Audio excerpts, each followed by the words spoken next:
Please welcome Sid Coelho Prabhu, Toshi Product Lead at Coinbase.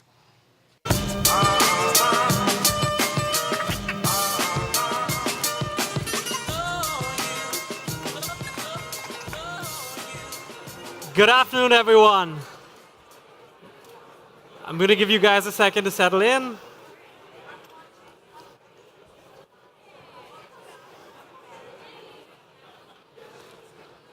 Man, tough act to follow, Ronnie Cheng right there. Yeah.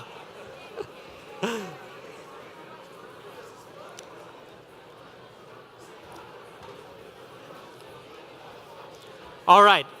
So quick introduction. My name is Sid Coelho Prabhu, and I am the product lead for Toshi at Coinbase. And today I'm going to be taking you all on a guided tour of the decentralized web, but on mobile.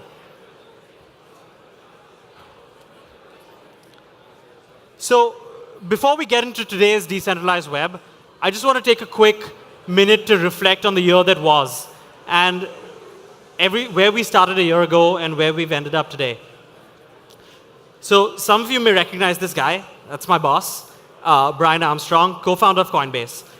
And a year ago, he stood up on this very stage and announced a new product, Coinbase's latest product called Token. And Token was to be a mobile browser for the decentralized web.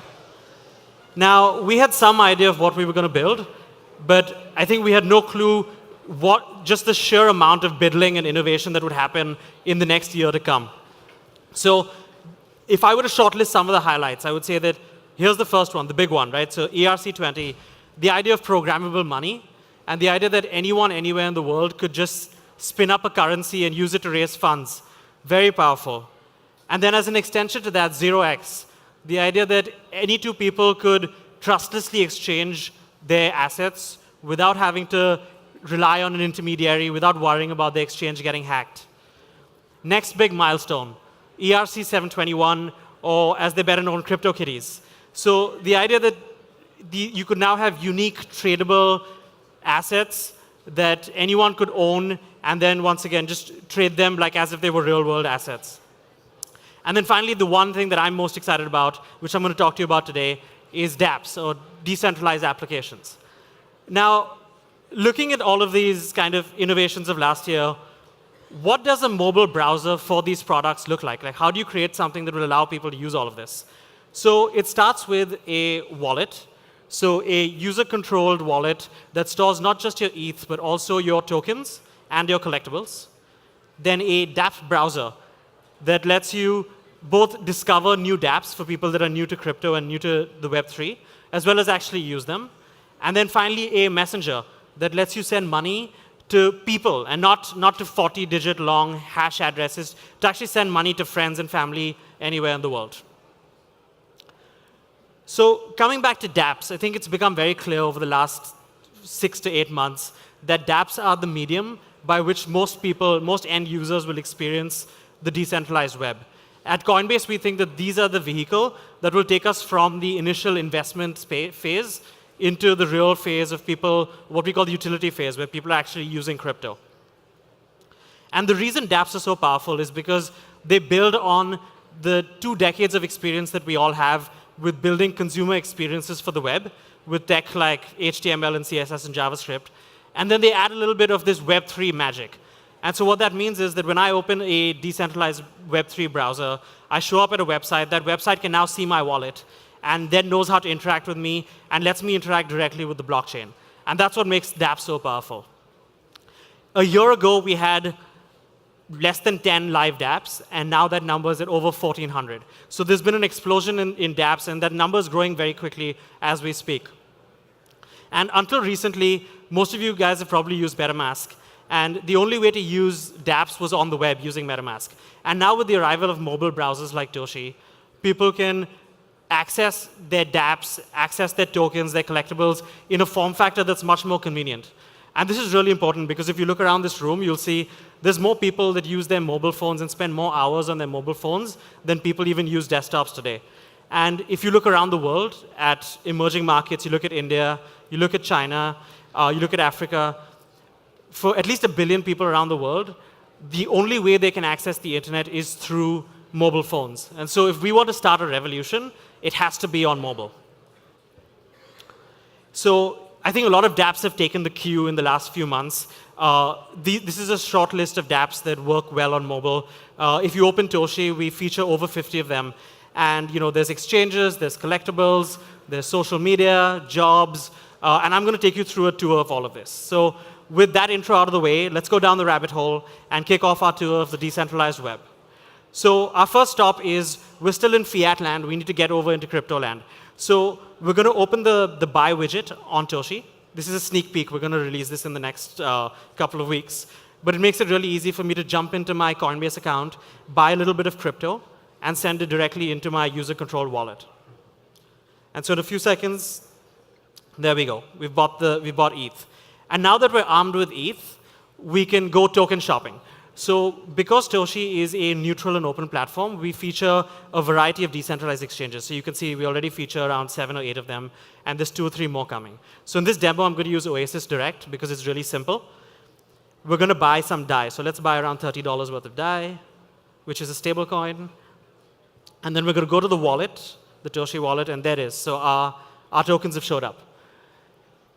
What's really impressive about decentralized exchanges is that because of their architecture, they're able to offer a variety of options in terms of the tokens, as well as a security that centralized exchanges of today have to work really hard to achieve, whereas DEXs achieve this just right out the box. And so this is an example of AirSwap, for example. You can just see the sheer number of tokens available. It's pretty awesome. And now let's have some fun. So I'm sure you guys have all heard of CryptoKitties. Most of you probably own one. But what does it look like on mobile? So in this example, here's a cat that I like. It doesn't have a tail. That's a very rare trait. So I'm gonna buy this one. So we're gonna buy the cat, quick transaction. And then we're gonna jump to the actual wallet, the Toshi wallet, and take a look and make sure that it's showed up. So my CryptoKitties, you can see I own a bunch. And there it is, the last one at the bottom, that's my cat. And so what's really awesome about collectibles is not that you go to some website and you buy something. It's more that now you own it and it's in your wallet. And any other website you go to, or any other dApp that you go to that recognizes this can show it back to you and allow you to extend its functionality. So let's take a look at this, for example. We go to kittyhats.co. It recognizes my kitty. And now I can start to accessorize the cat. So the Tide Pod bow tie, or bread face, or some cool sunglasses. And even cooler than that, I think, is what if your cat had a social media personality? Which sounds really silly, but maybe this is a thing. So you show up at user feeds, it recognizes my cat and gives it a avatar, and now I can start to talk to other cats and post on this social feed, and maybe even build up this cat's position as an influencer. Or maybe I then go to crypto goods, and I can buy a real-world piece of merchandise, like a mug or a T-shirt, with my digital good printed on it. And maybe if I have a really awesome digital good, other people will pay money to buy T-shirts with it. And so let's say you've been to user feeds, you've turned your cat into the Kim Kardashian of cat chat, right? It's really popular now. And you can go to an eBay-style decentralized exchange and put your cat up for auction to the highest bidder. So this is Rarebits, for example. There's a couple of them. There's Rarebits and OpenSea. And now I'm going to put my cat up for auction and see how much people will pay for it. So there's a lot of really interesting things going on in this collectible space. And the feedback that we've gotten from users is that they form an emotional attachment to these collectibles. And that's what makes it so powerful. And especially when it's on mobile and they can open up their phone and see what they own, that's a really powerful experience. And it's not just about cats. This is, you heard from Beatrice yesterday about Dada. Here's another project that's about to go live called the Rare Art Project. And they curate art and then tokenize it and offer it for sale in limited editions. So here's an example of something, and you can see it's available. There's 20 of these, and they're available to either make an offer or buy outright. And this is just literally the starting point, right? Some of these seem silly, but people are already trying to put houses in a non-fungible token and then move it onto the blockchain. And so people will be able to buy and sell things like houses in crypto. And it's not just creative concepts either. If there's some technical project or journalism that you want to support, there's projects like Stake Tree, like Civil, like Unlock, where you can go and support all of these people without any intermediaries like a Patreon. Then another big area of interest is, if you've been following, there's a lot of drama around social media these days. And a lot of it has to do with either the ownership of people's private information or censorship, where people don't agree with the moderation and censorship policies. So let's take this example, which is Peepeth. And they are a decentralized Twitter. And so all of the information that you post is posted directly to the blockchain and to IPFS. Now, if you post something and then Peepeth, the official Peepeth front end decides to censor it, you can just fork that front end and create a different front end that goes directly to the data. So now no one person or one organization is in charge of the data that you see. Another really powerful kind of promise of crypto has been to create a universal payments layer. So people can buy and sell, merchants can accept payments anywhere in the world without having to worry about setting up accounts and without having to worry about borders and banks and intermediaries. And in this example, you can see how a merchant has used Coinbase Commerce, and a Toshi user can buy like this pair of socks with just one click. And this is anywhere in the world. So no Stripe, no Visa. It's pretty cool. And let's say that you're planning a trip to Europe, and you want to pay with crypto. So you can use services like Crypto Cribs, where if you're traveling to Berlin or Amsterdam, you just enter which city you're going to and the dates, and you can find houses of people that will accept crypto as payment. And then finally, I think for all of us here, one of the reasons we've been excited about crypto is that it holds this promise of being able to change things for people that have not had access to financial services, that have not had access to livelihoods. And in order for crypto to truly fulfill its promise, we have to be able to do this. And there's already some dApps out there that are doing a great job of this. So for example, if you go to Cent, you can answer questions and get paid in a small amount of crypto. Or you can go to ETHLands and find jobs that pay in crypto.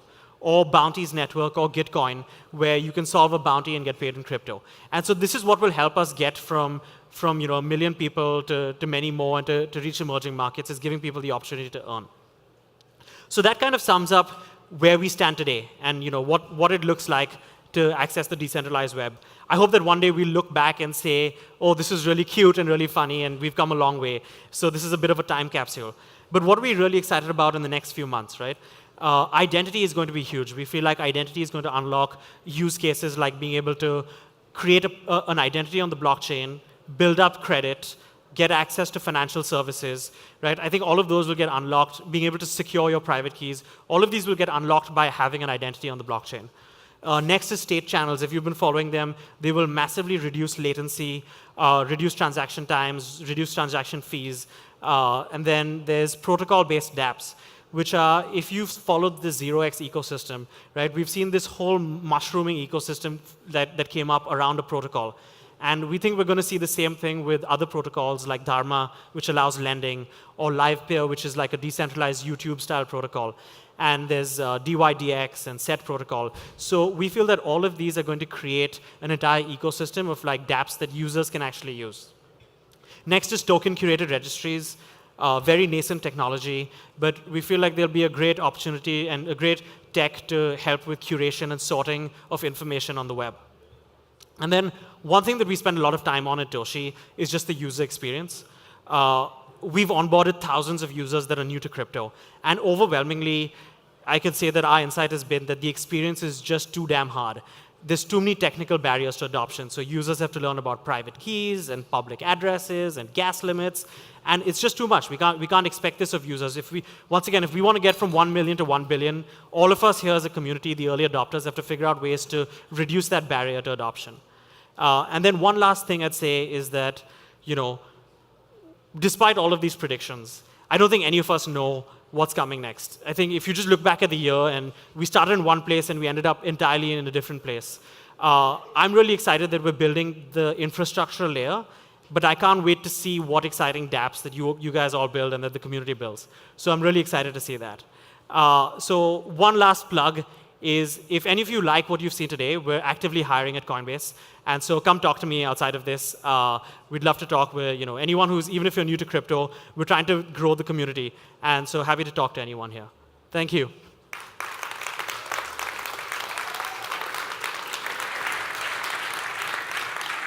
I'm happy to open up to questions to anyone. Oh, right here. Oh. Hi, I'm a big fan of the service. I use Coinbase. It's the best fiat on-ramp into crypto there is. And I'm kind of curious, what is your guys' strategy in terms of decentralized exchanges in which you might not have as much control over KYC, AML? Sure. So, Coinbase is a crypto-first company, right? And so if you look at it, we have a secret master plan that we've published on the internet. And our first phase was about building that bridge, the bridge that you use today and many of you have used today. But we're definitely focused on also now beginning to explore the world of completely decentralized products, including decentralized exchanges. So I think I'm sure you'll see us play an active role in that space. And of course, we'll do it in Coinbase style, which means that we'll always do it in compliance with any regulations. But we're happy to engage in that space and trying to figure out the best way to bring these technologies to customers. Yeah.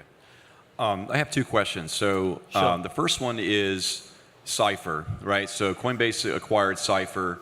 And can you talk a little bit about how that plays into your roadmap? And then also, in terms of desktop mobile wallets, I talked to someone at Consensus last week, and MetaMask apparently doesn't have mobile on their roadmap.